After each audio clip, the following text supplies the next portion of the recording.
Olá pessoal, tudo bem? No vídeo de hoje eu vim falar sobre o livro O Conto da Aya, que foi o livro do nosso clube do livro de dezembro. Normalmente eu faço uma live aqui no YouTube onde a gente discute o livro do mês, mas dessa vez eu não consegui porque estou no meio de obras, reformas aqui em casa, então não deu para fazer live, mas eu não podia faltar com a resenha desse livro, que foi um dos meus favoritos do ano de 2020. O livro O Conto da Aya ficou muito mais famoso depois da estreia da série The Handmaid's Tale, em 2017, produzida pela Hulu.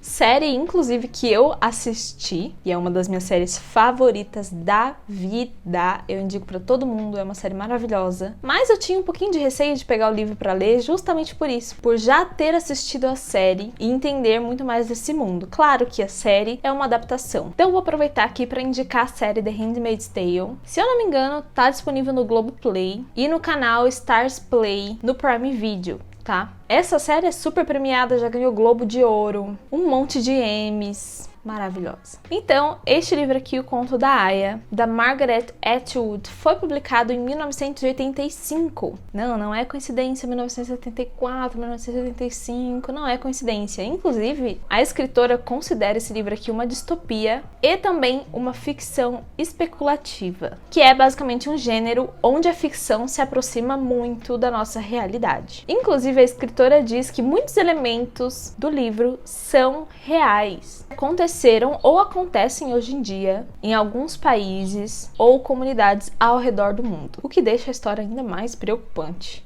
Epidemias, guerras nucleares, aquecimento global e muitas outras coisas acabaram tornando grande parte da população dos Estados Unidos infértil. E acaba acontecendo uma revolução, a queda da Constituição, a queda dos direitos humanos, e esse grupo transforma os Estados Unidos na República de Gilead, um estado teocrático fundamentalista, ou seja, um estado guiado pela interpretação super radical da Bíblia.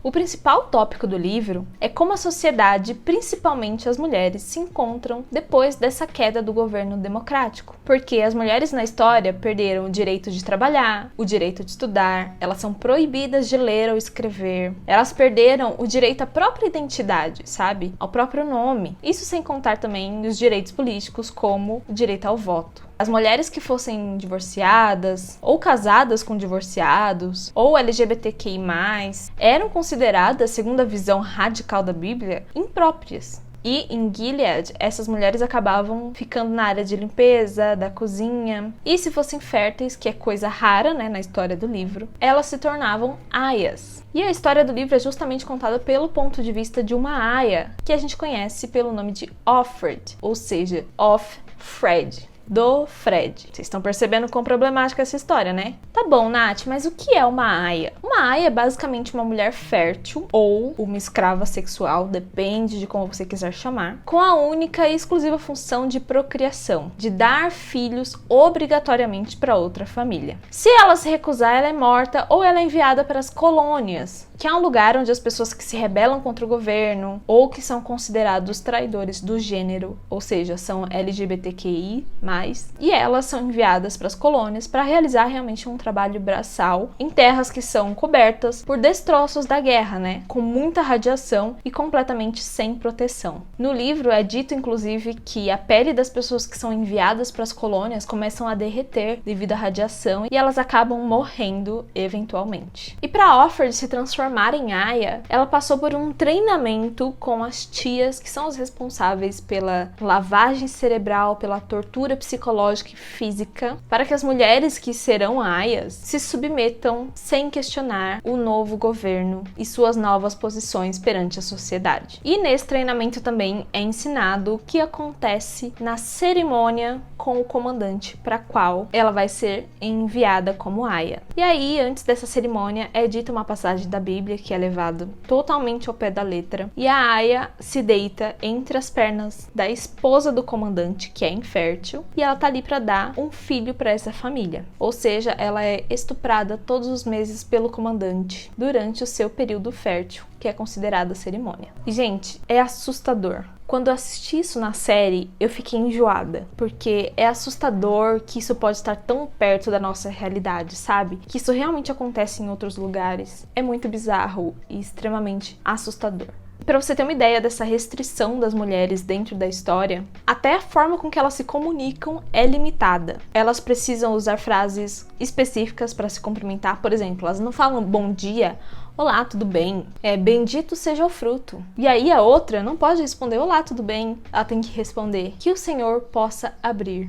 Elas podem sim sair da casa que elas estão, mas apenas para ir ao mercado e sempre acompanhada de uma outra aia. Elas sempre andam em dupla. Elas não podem andar sozinhas, não podem cometer nenhum deslize. Por exemplo, olhar para os lados, por isso que elas têm esse chapéuzinho que impede olhar para os lados, porque existem espiões em todos os lugares que são os conhecidos como olhos. Então a história, a rotina delas é basicamente cercada por muito medo e opressão o tempo todo. Então, ao longo do livro, a gente vai vendo o dia a dia da Offred, de como é esse novo mundo, esse novo governo ali onde ela está inserida, como é o dia a dia dela, o que ela pode fazer, o que ela não pode. Mas a gente também tem uns deslumbres, uns flashbacks da própria Offred de como a vida era antes disso. Como tudo aconteceu, como a vida dela era antes com o marido e com a filha. Realmente, antes de arrancarem a filha dela, de separarem ela do marido, dela não saber onde está o marido, onde está a filha. Então, realmente, durante o livro, a gente vai tendo essas oscilações entre o presente, o que ela está vivendo ali, e o passado, de como era a vida dela antes e como a vida foi mudando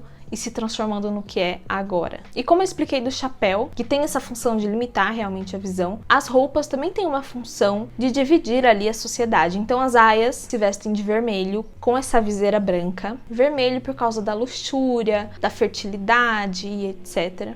As martas, que são as mulheres encarregadas da limpeza, da cozinha, tem uma cor mais puxada para o verde, desbotado. As esposas ricas, né, as esposas dos comandantes, onde sua maioria é infértil, usam a cor azul. Na série parece uma cor azul esverdeada, mas no livro eles tratam como azul mesmo. E existem também as econo-esposas, que são as mulheres que se casaram, né, no passado, e não são impróprias, mas também não são ricas, não são mulheres de comandantes. E elas vestem todas as cores, ou seja, elas têm todas as funções. Elas são as aias, são as esposas, são as martas, elas vestem todas as cores. E vale lembrar aqui que nenhuma dessas mulheres são livres, né? Nem as esposas ricas. Todas elas sofrem algum tipo de opressão. E esse sistema todo foi criado para que as mulheres meio que se odeiem ali, sabe? Nessa sociedade. Para que elas não se conversem. Para que haja um distanciamento entre elas ali. E elas não se unam contra o governo. Enfim, é uma história muito chocante. Vale muito a pena ler esse livro. Eu não posso prometer que você não vai ter o estômago embrulhado em muitos momentos aqui, mas é uma história totalmente necessária pra gente evitar certas circunstâncias, sabe? Pra gente ficar atento, porque as coisas não acontecem do nada. Sempre existem sinais de que as coisas não estão andando bem, e a gente sabe também que nenhum tipo de governo é eterno, né? Então, a democracia pode não durar tudo isso, e é extremamente amedrontador quando você olha essas possibilidades, sabe? Claro que essa é uma possibilidade de um Estado teocrático, fundamentalista, existem vários outros tipos, né? Mas é uma leitura que choca e que faz a gente abrir os nossos olhos. Assim como a série. Então, eu recomendo muito. Eu dei 5 estrelas para esse livro e favoritei agora em 2020. Em alguns momentos, a leitura foi um pouco difícil para mim, porque eu não conseguia deixar de associar as imagens da série, né, com o livro, mas a série é muito fiel ao livro, é uma adaptação muito bem feita, inclusive a Margaret Atwood, a escritora do livro, está por trás, né, da produção da série, então eu não tenho nem o que dizer. Então leia o livro, assista a série. Se você já leu, se você assistiu a série, me conta aqui nos comentários o que você achou, qual nota você deu para esse livro. E é isso, essa foi a leitura do nosso Clube do Livro do mês de dezembro de 2020. Não esquece também do like, né, de se inscrever no canal se você for novo por aqui. E eu vejo você no próximo vídeo. Até mais!